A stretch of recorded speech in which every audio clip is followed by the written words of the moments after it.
Greetings, brethren, and welcome to our presentation, where today we will investigate the new Waco bylaws, that is, the Waco that started in 1991, and ask the question, are they in harmony with the original 1943 Leviticus?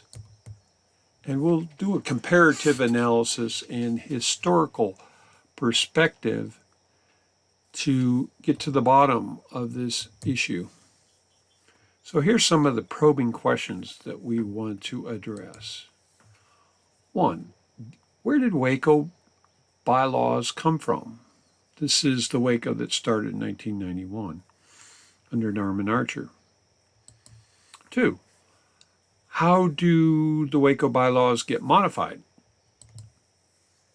3. Are the current Waco bylaws in harmony with the original Leviticus published by Brother Houteff?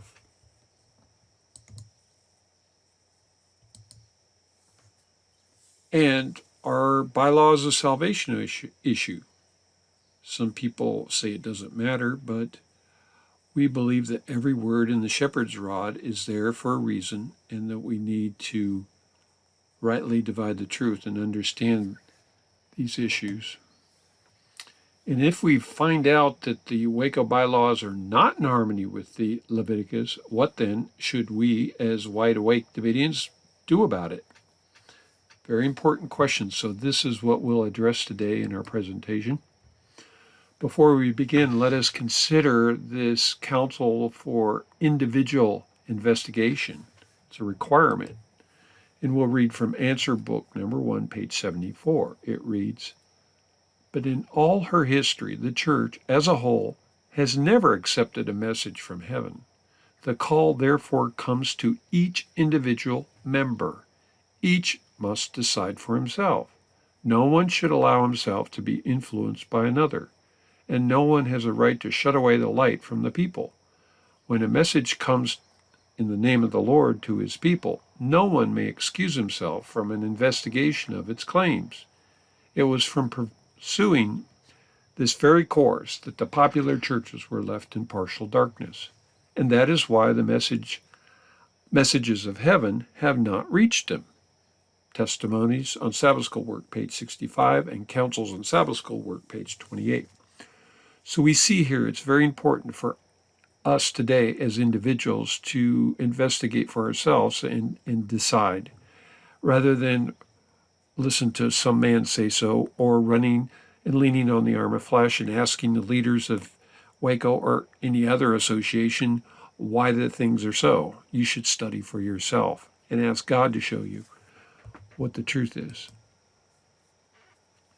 And we should be wide awake to this idea of building up false theories. And we'll read here from Testimonies to Ministers, page 69 and 70. It reads, "But we see that the God of heaven sometimes commissions men to teach that which is regarded as contrary to the established doctrines, because those who were once the depositories of truth became unfaithful to their sacred trust. The Lord chose others who would receive the bright beams of the Sun of Righteousness and would advocate truths that were not in accordance with the ideas of the religious leaders. And then these leaders, in the blindness of their minds, give full sway to what is supposed to be righteous indignation against the ones who have set aside cherished fables. They act like men who have lost their reason.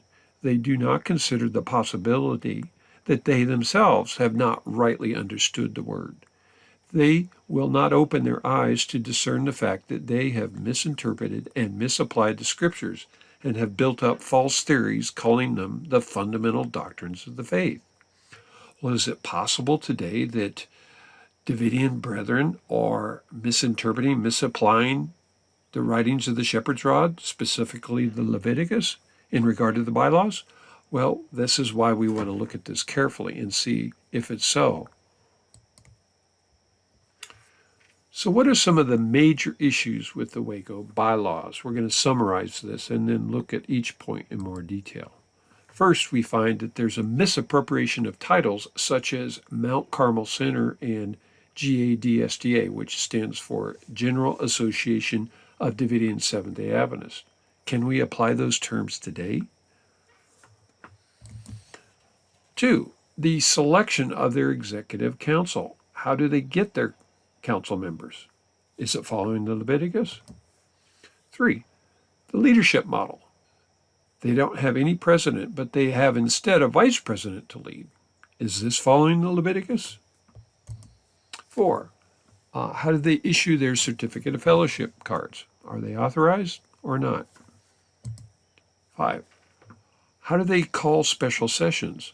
This is very important because actually Waco broke from Mount Dale in 1991 as a result of a special session. Was it legal and authorized? We're going to look at that in more detail. 6, the Biblical Research Council, or BRC, from Waco, decides their doctrinal issues. Is this what God wants us to do?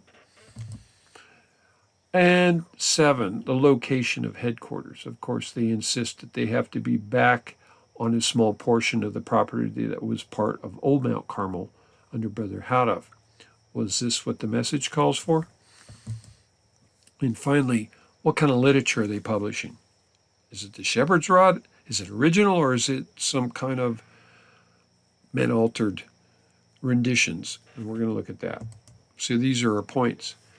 Well, it all began here with the historic Waco 1991 session.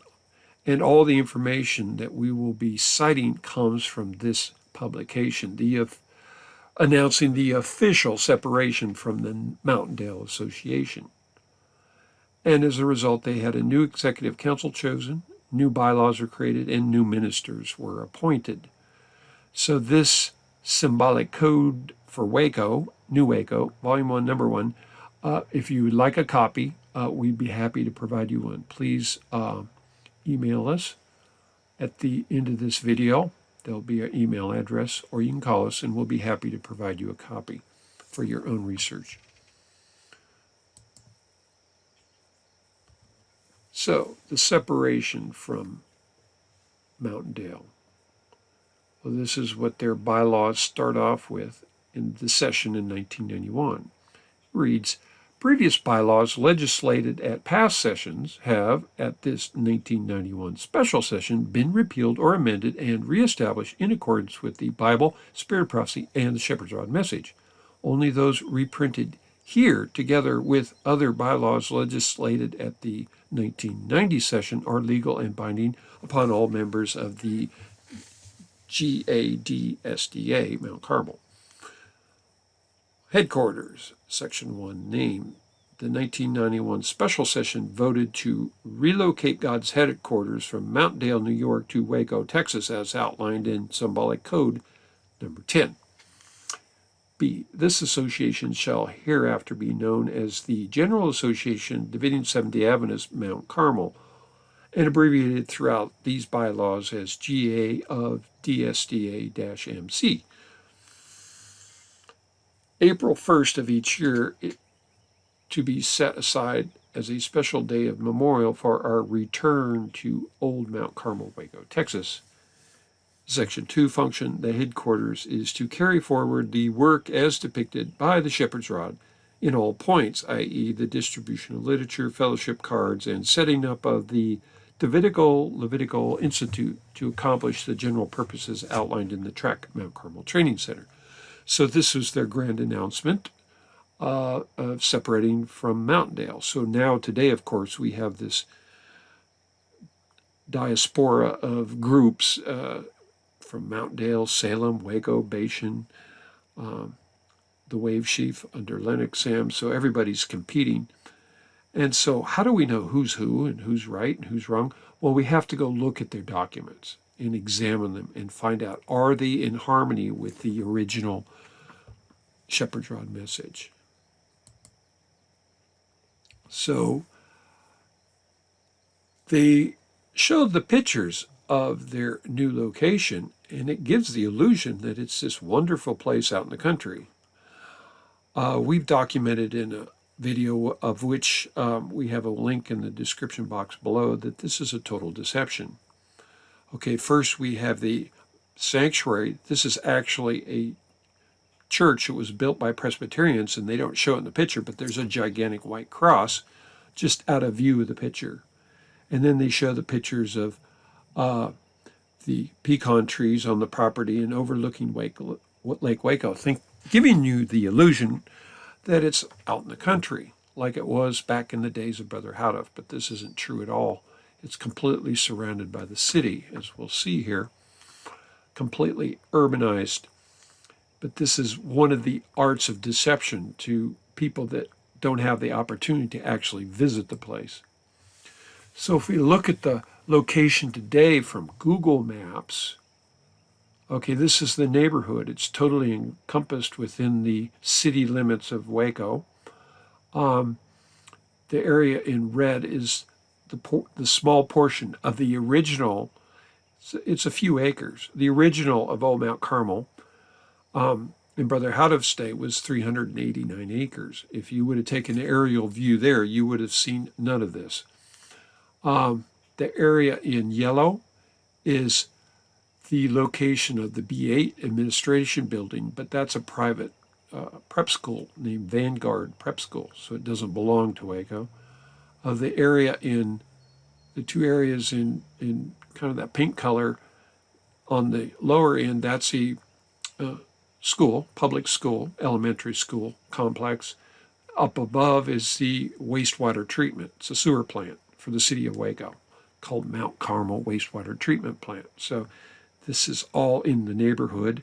And down on the lower end, you see highly developed residential, commercial shopping areas. And just zooming in a little bit closer here, you see in the red circle the Waco property that they give you the impression it's out in the country. It's actually in the middle of a high-class neighborhood, like I say, with private prep school across the street, a city school nearby, and a wastewater treatment plant. And under the red arrow, that's actually the headquarters for the Wave Chief and Lennox Sam's group right across the street. So that's their headquarters.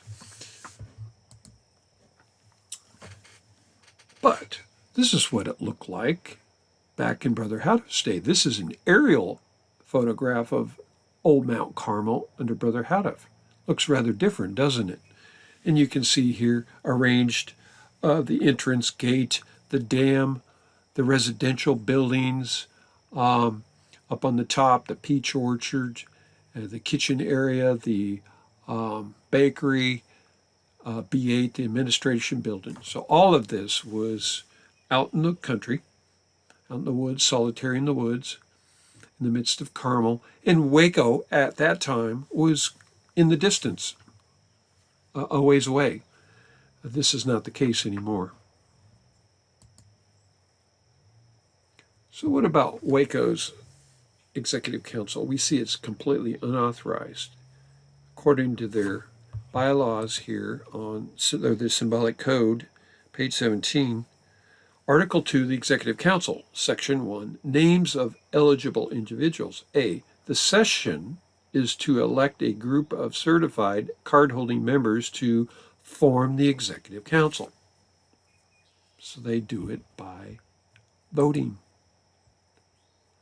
But what does the Shepherd's Rod say? Where does the Executive Council come from? Well, this is from the original Leviticus, Article 4, Officers and Their Duties, Section 1. A, the regular officers of this association shall be a president, a vice president, a secretary, and a treasurer.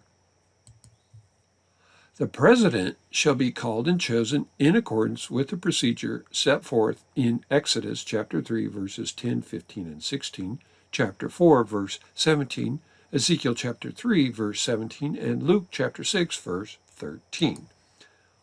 Article C, all other officers of this association shall be appointed in accordance with the procedure set forth in Numbers chapter 11, verses 16, 17, 24, and 25, and in Acts chapter 6, verses 1 to 7, chapter 13, verses 1 to 3. This is the Leviticus, pages 5 and 6. Now, if you aren't familiar with these verses, you should earnestly read them and prayerfully consider them, because it shows you how the Executive Council is appointed. We will summarize on the next slide. A shocking discovery or reality. First, the president is clearly chosen by God, just as God chose Moses to lead the Exodus movement in the Old Testament, and then Christ chose the 12 apostles to lead the New Testament church.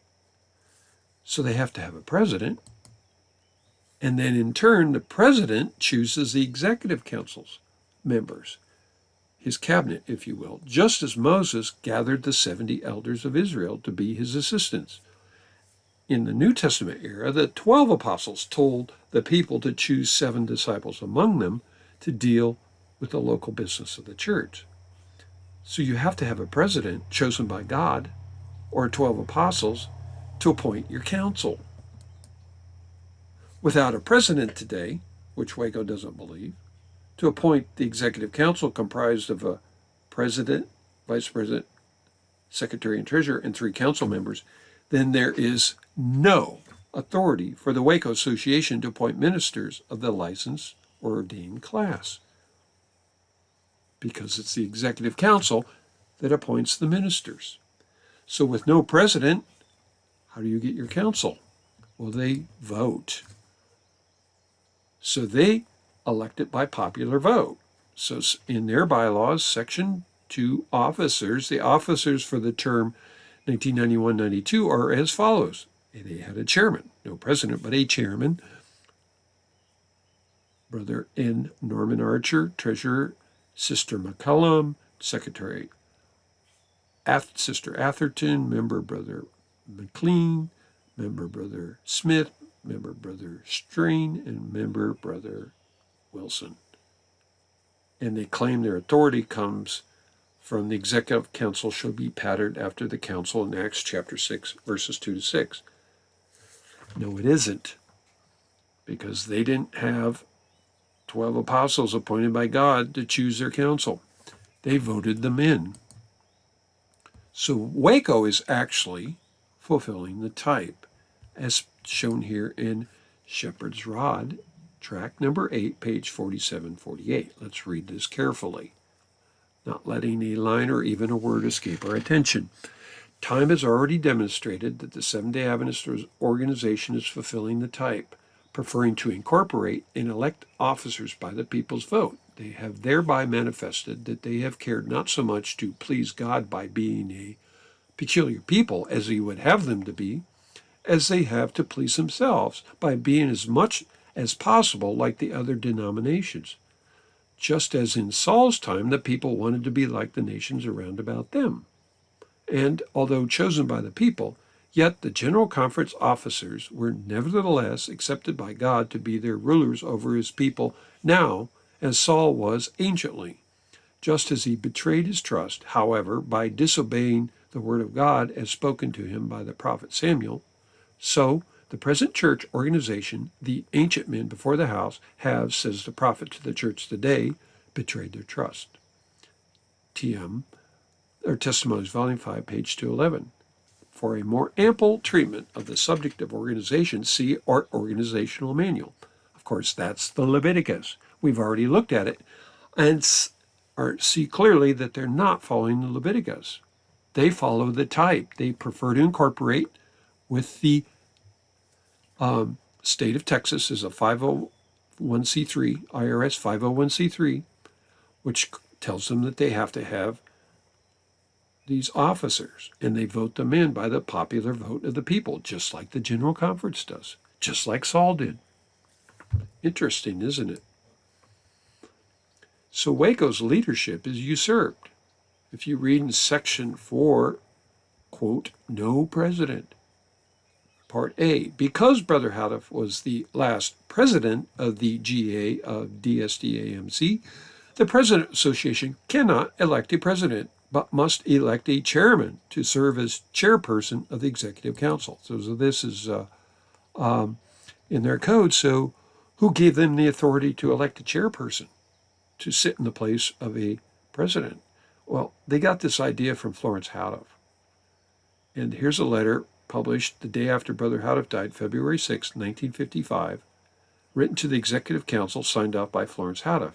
And item 1 here, circled in red, it says, quote, that in the case of V.T. Houteff's death, which would automatically leave vacant the office of president, Mrs. Florence Houteff be appointed to fill the office of vice president.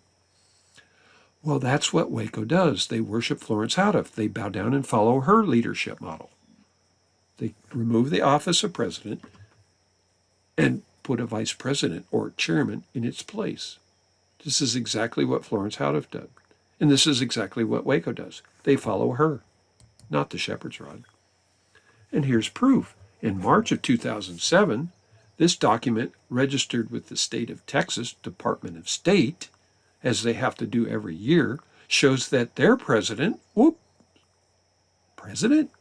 was none other than Norman Archer. You can look this stuff up on the internet. Go to the state of Texas Department of State and file number 2111-2001. And there it is. Their first officer, Norman Archer, was given the title president. But how does that work? You just said in your bylaws that you don't believe in a president because you follow Florence Houteff. So how did this happen? Oops. I guess he got caught because later in 2012, when they filed their documents and they changed their executive council by popular people's vote, the president now, Norman Archer, title, scratch out, no more president, but he's now vice president. I guess somebody caught them in a fraud. Interesting. Go look it up for yourself. What about their certificate of fellowship cards? Their bylaws say that the chairman is authorized to sign all fellowship cards. Remember, the chairman is the vice president, okay? Only after the application has been processed by a majority of the full council. D. The original application form, long and short, used by Brother Houteff is to be reinstated and utilized by the GA of DSDA-MC. Section 4. Invalidated fellowship cards. Before any member's fellowship card can be invalidated by the Executive Council, it must first be on the recommendation of the card-holding members of his or her area after the procedure set forth in Matthew 18, verse 16-17 has been complied with. So we see here that their certificate of fellowship cards are signed off by the Vice President after they've been processed by the Executive Council. So this is in their 91 code, page 23. Is this authorized? Well, let's look at an authentic, original, authorized certificate of fellowship versus a counterfeit, unauthorized one. If you look on the top, this one, signed December 31st, 1954, issued to Sidney Smith, was signed off by V.T. Houteff, President. Now, compare with the card below, given to Mrs. Sidney Smith, that is Bonnie Smith, the wife of Sidney, was signed December 31st, 1956. Now remember, Brother Houteff died in February 5, 1955. So who signed this one? Mrs. Florence Houteff, and notice, Vice President. She changed the title. Isn't that interesting? That's what Waco's following. They're following Florence Houteff. That's why we say they're worshipers of Florence Houteff. They follow her authorization for certificate of fellowship cards. They don't follow the original because they don't have a president. Who calls a special session? Well, according to their code, page 9, Brother McCoy arrived at 10:10 a.m. This is up at Mountaindale. And approximately 15 minutes later, he and Brother Harrison came out of the office. These were the executive council members of Mountaindale. With the ballots for accounting. Ballots were counted by Brother R. Roberts and verified by Sister Ann McCollum and Brother T. Harrison. Brother McCoy marked no votes on the blackboard, and Brother P. Nosworthy marked yes votes on the blackboard. Verified by all present, the votes were 52 no and 59 yes to have a special session. So that's how Waco got their special section up at Mountaindale in 1990 to 1991 to break away from Mountaindale. And according to their bylaws, on page 19, Section 2, Special Session A, Section A ballot is to be sent to all card-holding members in the World Field. B, the final decision for calling a special session is to be made by the majority vote of all returned ballots as stated by stated deadline of all card-holding members of the field. So that's how they got their special session. But is this legal? Is this authorized according to Leviticus? Well, what does Leviticus say? Well, let's go read it.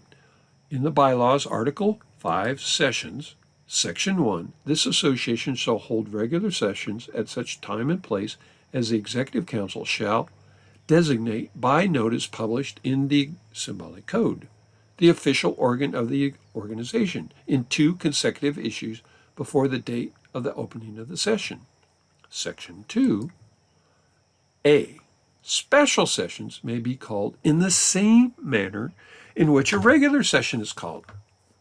The Leviticus of GADSDA, page 7. This is the original. So I ask the question again. How is a session called, or a special session? By the Executive Council. Now, it turns out in Mountaindale, when they had their session in 1990, the Executive Council said no to a special session. But the rebellion of Waco, fomented by Norman Archer and Peter Nosworthy, said, oh no, we're going to call a popular vote of the people and send ballots around. And that's what they did.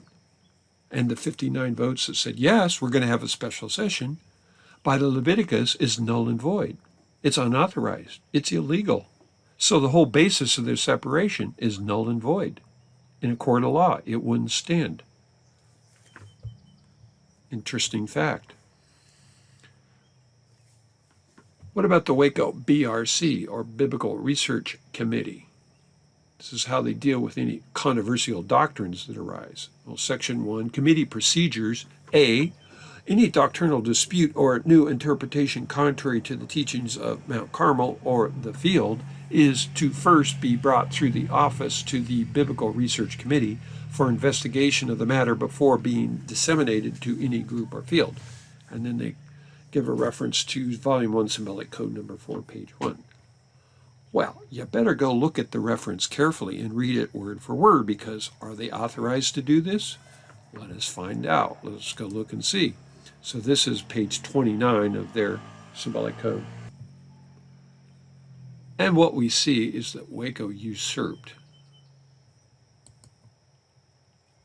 Because look at the Symbolic Code, Volume 1, number 4, page 1. This is published 1934. It reads, we do not weave into the shepherd's rod message your own interpretations of the Bible and of Sister White's writing, nor of any of your constructions on anything that is written therein, before first submitting your points to this office. If your claim on a subject which you may hold as being correct is found so and accepted as of value by this office after careful examination, we can have it published and distributed throughout our ranks, if that is your desire. But if we see no light in your verbal presentation or document of your claims, we shall so inform you as quickly as possible. Then, if you do not feel clear to yield to our judgment, be you pleased to know that we shall not attempt to block your way of teaching the same, nor oppose those who wish to read or listen to your discourses. Let every man be fully persuaded in his own mind. So here we see that any point of interpretation or controversy is to be submitted to the office that existed in 1934. Now, brethren, think carefully about this. Let's analyze this. The office mentioned in Volume 1, Symbolic Code number 4, page 1, was under the direct supervision of a prophet of God, Victor Houteff. 2. The offices of the current GADSDAs of Mountaindale and Waco are not, I repeat, are not under the direct supervision of a living prophet, but rather a committee of uninspired men. And 3, by transferring the responsibility that God places to the individual to investigate controverted points of doctrine for themselves to an uninspired committee of men places the BRC above the individual and by definition makes them, the BRC, usurpers. Truth is truth, whether facts are facts, whether believed or not. So we see here that most Davidians follow uninspired interpretations of Scripture. We'll read this from Timely Greetings, Volume 1, Number 5, page 14. Man has long been exalting himself, so much so, in fact, that there are perhaps only a few Christians in the world that are really following the light of the Lord. Most of them are following sparks of men, following uninspired interpretations of the Scriptures, devisings of men who scoff at the idea of inspiration. They see no need of more truth or of prophets, although they well know that the only truth that has ever come has been through chosen servants of God. Even present truth believers, that's Davidians, have not as yet fully awakened to this startling revelation.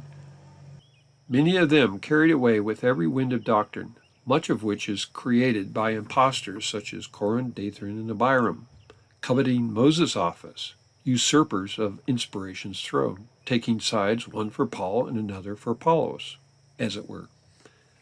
Remarkable passage. It describes exactly what's going on with these associations. Most are following uninspired interpretations of Scriptures. And it's a shocking thing, but this is exactly what's happening. Why does the BRC not work? Now, we've shown why it doesn't work at Waco in our previous presentation about Mountaindale bylaws. But in the case of Waco, in 2002, Waco had a session in the issue of the unauthorized New Code sermon addresses published by Florence Houteff was introduced by Lennox Sam and Michael Graham, a written document. You can get copies of that pretty much anywhere. The matter was not resolved in the discussions, but rather was referred to their BRC. To this day, Waco continues to publish and support the heretical New Code doctrines, unauthorized doctrines, published by Florence Houteff. The complete details of how this New Code issue was handled by the Waco BRC is recorded at this website. This is Lennox Sam's website, and there's complete detailed on their answers from the BRC and exposing them of not doing their work, but showing the danger of the people resorting or leaning on the arm of flesh of a group of people to decide this issue rather than investigate for themselves. So it's a sad story, but it's well documented. What about location of headquarters? Well, according to their bylaws or their symbolic code, page 24, number 7, it said that God's headquarters must be in the domain of the two-horned beast, the USA, 8-track, page 24, east of California, Waco, Texas. Is that what 8-track 24 says? What does the rod say? Let's read it, 8-track, page 24. And as according to Daniel chapter 4, verse 20-22, trees are figurative of rulers. Therefore, the trees in this instance represent the ancient men for the house, Ezekiel 9:6, a fact which reveals that in this period, the church's headquarters are in the two-horned beast's dominion, the new world, the earth. So whose headquarters are in the dominion of the two-horned beast? It says the church. Brethren, which church? I mean, come on, wake up. This is Seventh-day Adventist Church, headquarters, Silver Spring, Maryland. This is not talking about the headquarters of GADSDA, an unauthorized GADSDA. So Waco, Mountaindale, Salem, all systematically misinterpret the shepherd's rod on this, trying to say that the headquarters for the work has to be in the U.S. Nonsense. It's the headquarters of Seventh-day Adventist Church. What about Waco publishing efforts? Well, their literature, according to Section 1A, it says the Executive Council is to ensure that the rod literature is printed in abundance so that it can be scattered throughout as leaves of autumn throughout the church, Seventh-day Adventist Church. Tracts 1 to 15 plus miscellaneous tracts, excluding the timely greetings and symbolic codes, are to be reprinted in the original uniformed pocket size. Okay, a specially designed symbolic code to be addressed to the Laodicean field, containing relative news items, necessary questions and answers, and letters of encouragement to be sent out on a monthly basis. And F, the GA of GADSDA printing literature as the Universal Publishing Association will publish what? Only the original Shepherd's Rod literature, including the old codes. And G, that both the administrative section and the publishing operation be located at the same place, wherever that may be. And finally, H, we do not take any portion of the Rod literature and publish in book form, nor are we to redesign the covers. Well, they're speaking against Don Adair, who compiled the Rod literature into books and redesigned the covers. But it'd be nice if they followed their own counsel, because what we find out today that the Waco tracts are actually not original. They were for a short period of time, but the typesetting and typography has been completely changed. They're not photographic reproductions. The cover art is completely changed and remodeled, so they follow Don Adair. And the graphic impression and feel no longer the same. And this is some of their amalgamated publications. These General Conference symbolic codes published 2005, 2000, whenever they had a session 2010. These things are the work of a foot. They're an abomination. They do not reflect the original Shepherd's Rod. This is the work of Norman Archer.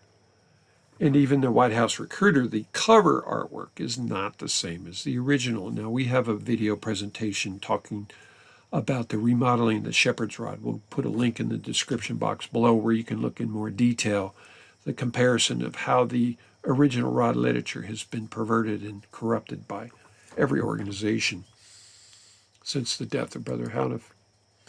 So their print shop, they claim that from this location here in Waco, Texas, they're going to supply the entire world. So this one place has a print shop with nice equipment in it and so forth. So they're going to reach the world field with this, right? Well, let's do the numbers. In 1955, the Seventh-day Adventist Church total membership was just over 1 million. This is when Brother Houteff died. 1954, it was estimated that Old Mount Carmel Center, Waco, Texas, under Brother Houteff, was sending out at least 50,000 pieces of literature per month, perhaps more. They ran printing presses 6 days a week, 24 hours a day. And Brother Houteff slept above those printing presses, so he was supervising it all the time. In comparison, today, if Davidians were to attempt to reach 21 plus million Seventh-day Adventists worldwide, then the Universal Publishing Association, at the same rate as Old Mount Carmel under Brother Houteff, would have to print over 1 million pieces of literature a month. Basically, do the math, 50,000 times 21 million. That would be over 12 million pieces of literature per year. Think about that. It's very doubtful that places like Waco and Mountaindale have published more than 1 million pieces of literature in the last 5 years, or even matched the monthly output of Old Mount Carmel in an entire year. So they boast that they supply the world field with literature, but that's very doubtful. Not true. Let's look at the Seventh-day Adventist Church membership over a period of time from 1844 to 2020. The church membership, we'll see, does an exponential growth. In 1917, church membership reached 144,000. 1930, when the Shepherd's Rod came in, the total membership was about 314,000. 1955, when Brother Houteff died, the church membership was just over 1 million. At the end of this graph in 2019, church membership was about 16 million. Today, or the last recorded statistics, 2018, over 21 million Seventh-day Adventists worldwide. How are you going to reach all these people with one publishing house in the U.S.? It doesn't make any sense. It's not logical.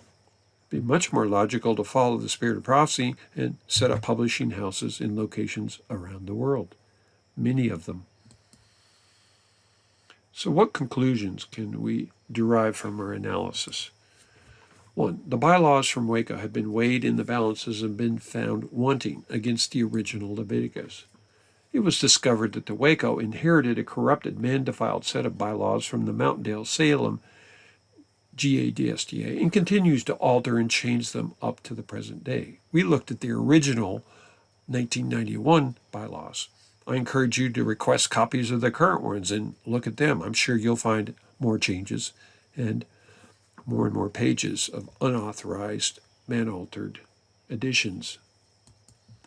3. Waco's leadership model and continued promotion of the unauthorized New Code sermon addresses published by Florence Houteff proves that they are followers of Florence Houteff and not the original Shepherd's Rod message.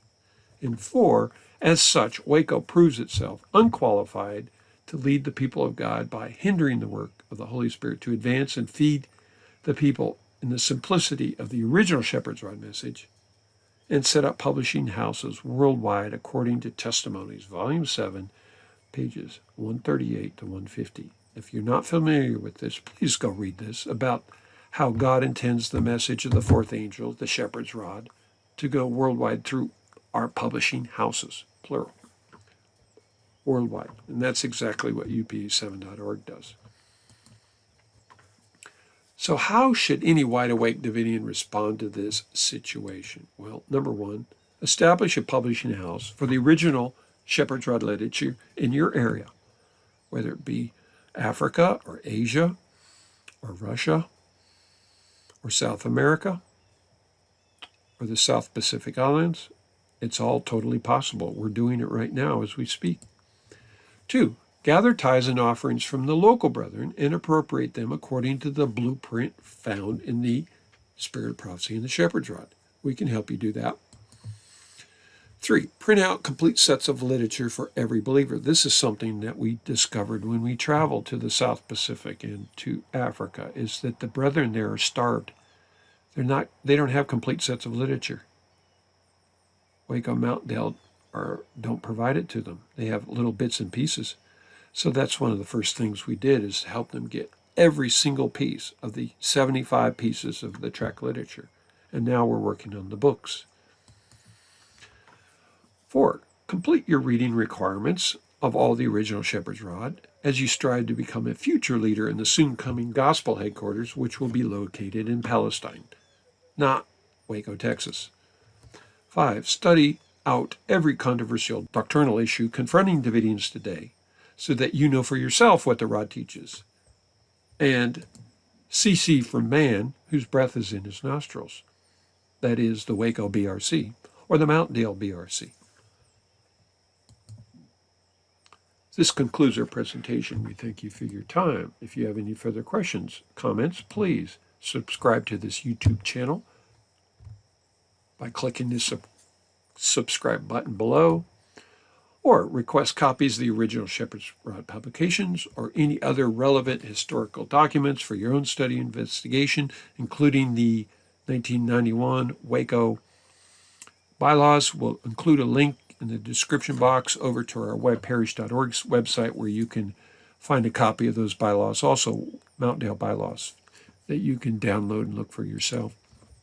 If you'd like to speak with a representative about this presentation, please feel free to contact us anytime. Email upa5453@gmail.com, telephone 860-798-3672, or visit one of our websites, upa7.org, shepherds-rod-speaks.org, or yparish.org. We thank you for your time. Godspeed.